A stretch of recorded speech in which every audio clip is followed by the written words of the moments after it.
Ikan dicuci bersih ya, letak asam jawa, nanti dibilas lain. Ni nak dikisar ya, 2 biji bawang besar, 3 biji bawang putih, ada setengah sudu kecil belacan. 4 sudu makan cili kisar ya. Ada 1 bunga kantan dibelah 4, daun kesum, bendi 4 biji, tomato 1 biji dibelah 4, ada asam keping, ada serai diketuk ya, serai itu dalam 2 batang itulah, ada kunyit.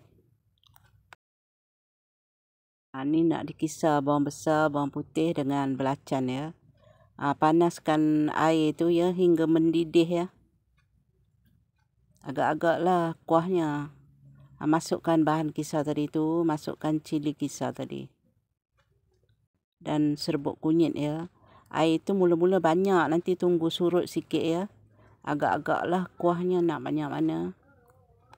Masakkan cili tu hingga hilang bau cili tu. Dah masak semua hilang bau cili tu ya. Masukkan garam. Asam keping. Asam keping tu ikut sukalah nak banyak mana ya. Tapi opah tambah asam jawa. Opah letak asam keping 2 keping je. Letakkan serai yang diketuk. Bunga kantan tu ya.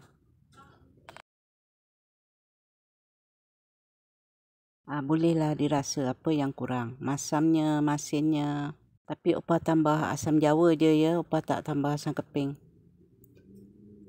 Masukkan daun kesum tu. Tomato dan ikan.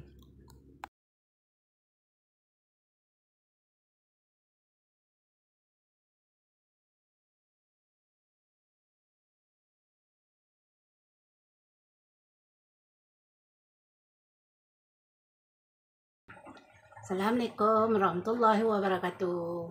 Jumpa lagi ya. Hari ni opah masak ikan asam rebus. Apa khabar sahabat semua? Para sahabat semua sehat selalu, dimurahkan rezeki. Amin amin. Jom kita tengok.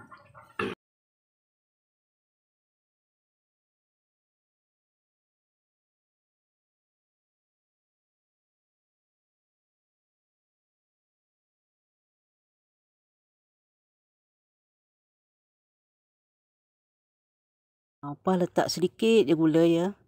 Masukkanlah kacang bendi tu. Kacang bendi tu tak perlu lembik ya, agak-agak lembut saja. Bila kita gigit tu dia macam rangut-rangut sikit. Macam tu.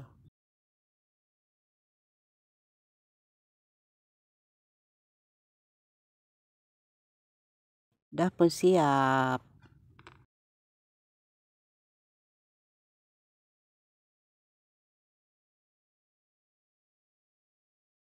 Ini opah nak buat sambal macang ya. Ikan bilis tu digoreng ya. Assalamualaikum warahmatullahi wabarakatuh. Selamat mencuba ya. Opah suka sambal macang ni.